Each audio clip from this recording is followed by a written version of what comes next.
Hi everyone, my name is Jackie Day and I'm a Chief Podiatrist at Straits Podiatry. Hi everyone, my name is Dr. Saw Ting and I'm also Chief Podiatrist at Straits Podiatry. Now welcome to Ask Me Anything Podiatry Edition. Okay, bring it back up. Okay, cool. To compensate, sorry. Oh well. So Jackie, what do podiatrists do? So basically, podiatrists are allied health professionals that treat and diagnose any sort of foot problems or any associated structures of the lower limb. So it can range from things like sports injuries, biomechanical issues, skin or even toenail problems as well. We also treat pediatrics, so kids with any kind of walking disabilities, walking abnormalities, flat feet. We really want to help kids develop their gait properly. And also, we give you advice on footwear as well. Yeah. So Dr. Saw, how do ingrown toenails form and can it be cured? Good question. So ingrown toenails happen because the toenail grows right into the side of the skin, causing bacteria to go in and causing an infection. So why does this happen? There are 4 reasons why this happens. 1, trauma. So sometimes you drop something on your toenail and the toenail grows right into the skin, causing an infection. 2, ill-fitting shoes. So what happens is sometimes you spend all day in those narrow shoes and your toe is rubbing right up against the shoe. 3, genetics. Sometimes just people are just predisposed to ingrown toenails. And 4, the way the patient trims the toenails. So sometimes patient trims diagonally right into the side of the skin and that causes an infection. So if you think you suffer from an ingrown toenail, what you can do at home to help with the situation is number 1, take a clean nail clipper to try to clip the slide of the nails away. And then of course, if that doesn't work and it gets infected, make sure to always put some antiseptic over there and cover it up to prevent the infection from spreading. So if all of these home remedies don't work for you, definitely seek a podiatrist's help for ingrown toenail. So what we can do is we can actually cut out that toenail and put in a chemical right in the root to prevent this issue from happening. It's a simple procedure and it doesn't take long for you to heal from that. Actually, Jackie, how often should I trim my toenails? Who asked this question? I don't know, I have patients who ask this question. Okay, cool. But typically 6 to 8 weeks is the average duration per trimming. So basically one of the things that I always tell my patients to do if they really don't know when to actually trim their toenails is to just rub the thumb across the edge of the nail itself. If the nail gets caught in the thumb, then you know it's probably time and it's too long and you should trim the toenails already. Yeah. So I think one of the patients asked this, I have a toenail that is thickened and yellow. Is this toenail fungus?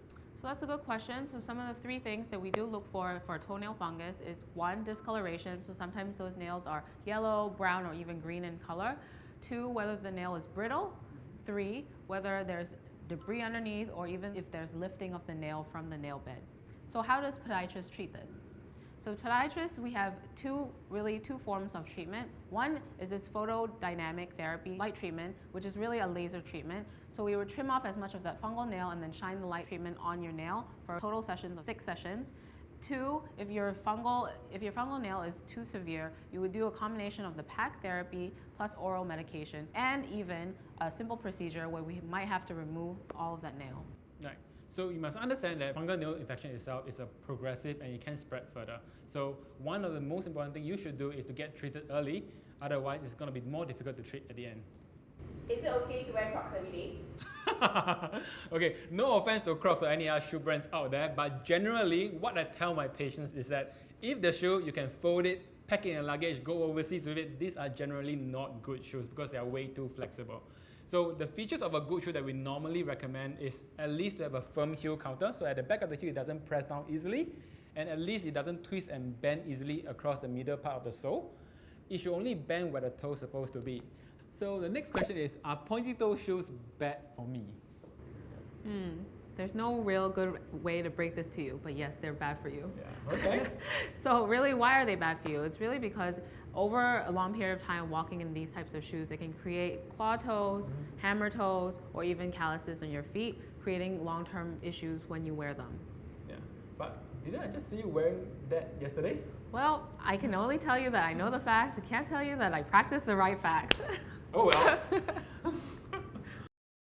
Ballerinas look so graceful, but those point toe shoes can't seem to be good for your feet, right? Very, very, very good question.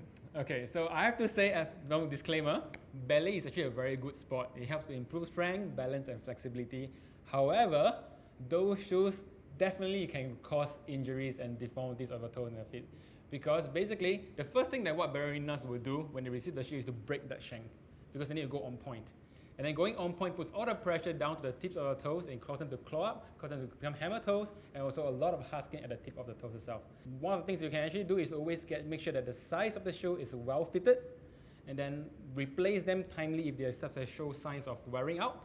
And of course, lastly, whenever you're not practicing ballet, try your best to be in good shoes. At least for the rest of the time, you are well supported. Okay, moving on to a more serious topic now. The next question is, I heard that diabetics need to check their feet regularly. Why? So definitely, diabetics, so people who have high blood sugar, it affects their nerves and their blood circulation poorly. So with both of these two things compromised, it really decreases the way their wound heals properly. So some of the things that they can do at home is really checking their feet at least once a day. And if they can't reach down to look at their feet, you can use a mirror to take a look. Also, I frequently like to tell patients to wear white socks so that if there's any kinds of cuts or bruises, that they're able to see the blood immediately on the sock instead of a black sock where you're not able to see the blood. Yeah. Also, generally, we do recommend that anyone with diabetes to have their feet checked at least once a year. But if they do actually experience numbness or any sort of blood circulation issue, every 3 to 6 months is absolutely necessary. So the last question really leads into this next question, which is how does a small little ulcer become an amputation in the foot? Yes, it's a very good question. Like we mentioned just now earlier, diabetes actually can affect your feet to make it become numb and also affect the blood circulation issue, resulting in poor wound healing. So a lot of times patients with diabetes, they actually started with a small ulcer that they don't actually feel it. These wounds get neglected to the point they get infected and got bigger. And once the infection spreads down to the bone, the only way to save their life is amputation. So there's actually a saying that goes, time is tissue. So early detection is key to prevention of these amputations. So last question, what are some other diabetic foot complications and how can podiatrists help? So some of the milder complications of diabetes is dry skin, brittle nails, or even fungal toenails. One of the more serious complications of diabetes is Charcot's foot, where your bones shatter in the foot, joints get displaced, and your foot really becomes a bag of bones. So really the key thing is really to try to keep the foot in shape. So what you would need to do is to seek podiatrist help to cast your foot to maintain distribution of pressure so that your foot is maintained. Yeah, so it's really, really important for you to see a podiatrist as soon as you can if you experience any foot numbness. Because you never know what's underneath. Absolutely. If you have any more questions about footwear or foot health, be sure to check us out at straitspodiatry.com. Also be sure to subscribe to Medical Channel Asia for more medical information like this. Bye!